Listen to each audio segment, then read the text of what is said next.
এবার আমরা যে প্রশ্নটির উত্তর করব সেটি হলো এবিসিডি ট্রাপিজিয়ামের এবি সমান্তরাল ডিসি এবং এডি ও বিসি বাহুর উপর পি ও কিউ বিন্দু দুটি এমনভাবে অবস্থিত যে পি কিউ সমান্তরাল ডিসি।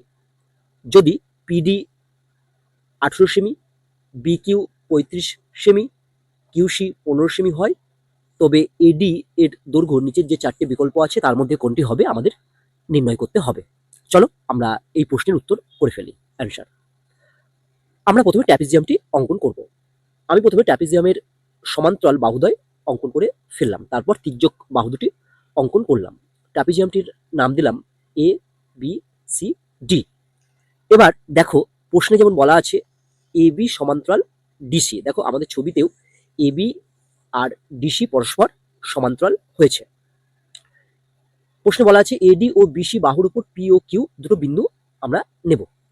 এডি বাহুর উপর আমরা একটি বিন্দু নিচ্ছি, সেটি হচ্ছে পি, আর বিসি বাহুর উপর আমরা আরেকটি বিন্দু নিলাম কিউ, পি কিউ যোগ করলাম। প্রশ্নে বলা আছে দেখো পি কিউ সমান্তরাল ডিসি, ছবিতেও দেখো আমরা এঁকেছি পি কিউ সমান্তরাল ডিসি। যেহেতু এ বি আর ডিসি সমান্তরাল, আবার পি কিউ সমান্তরাল ডিসি, তাহলে অবশ্যই পি কিউ সমান্তরাল এ বি হবে। এবার আমরা দেখতে পাচ্ছি প্রশ্নে বলে দেওয়া আছে পিডি এর দৈর্ঘ্য হচ্ছে 18 সেমি, তাহলে আমরা পিডি এর দৈর্ঘ্য 18 সেমি নির্দেশ করলাম। প্রশ্নে বলা আছে দেখো বি কিউ এর দৈর্ঘ্য হচ্ছে 35 সেন্টিমিটার, আর কিউসি এর দৈর্ঘ্য হচ্ছে 15 সেন্টিমিটার।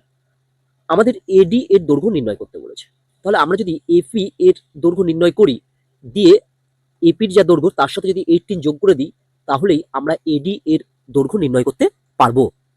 আমরা ধরে নিচ্ছি এই এপি এর দৈর্ঘ্য হচ্ছে এক্স সেন্টিমিটার, তাহলে ধরি AP equal to x centimetre, তাহলে এই এপি এর দৈর্ঘ্য হচ্ছে আমরা এক্স সেন্টিমিটার। যেহেতু এই পি কিউ ডিসি এর সমান্তরাল, আবার পি কিউ এবি এর সমান্তরাল, তাহলে আমরা ত্রিভুজের ক্ষেত্রে যেমন থ্যালেসের উপপাদ্য প্রয়োগ করেছিলাম, এক্ষেত্রেও আমরা সেই একই নিয়ম প্রয়োগ করতে পারবো। অর্থাৎ এক্ষেত্রে আমরা এই পি কিউ সরলরেখাটি এই ট্রাপিজিয়ামের তির্যক বাহু দুটিকে যে অনুপাতে বিভক্ত করেছে সেই অনুপাত দুটি সমান হবে। অর্থাৎ আমরা লিখতে পারবো অতএব এপি অর্থাৎ এক্স বাই পিডি অর্থাৎ 18 ইকুয়াল টু বি কিউ অর্থাৎ 35 বাই কিউসি অর্থাৎ 15। এবার এটা আমরা সিম্পলিফাই করে এক্স এর মান নির্ণয় করব। দেখো এর পরের লাইনে আমরা লিখতে পারবো this implies 15x equal to 35 into 18. This implies x equal to 35 into 18 by 15। এবার যদি আমরা সিম্পলিফাই করি তাহলে দেখো কি পাই, 5 দিয়ে 3 5 15, 5 7 35, আর 3 6 18। তাহলে আমরা দেখো x ইকুয়াল টু পেয়ে গেলাম 7 into 6, অর্থাৎ আমরা লিখতে পারবো x ইকুয়াল টু 42। তাহলে আমরা x এর মান পেয়ে গেলাম 42।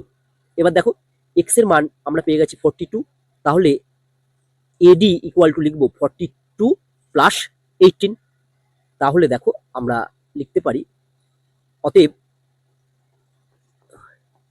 AD ইকুয়াল টু হবে 42 plus 18 centimetre equal to 60 centimetre. তাহলে আমাদের সঠিক উত্তর কোনটি হলো, তাহলে দেখবে আমাদের অ্যান্সার হবে এ 60 সেন্টিমিটার। দেখো আমরা যদি আবার প্রশ্নে ফিরে যাই, তাহলে দেখো আমাদের এক্ষেত্রে সঠিক উত্তর হচ্ছে এ 60 সেমি।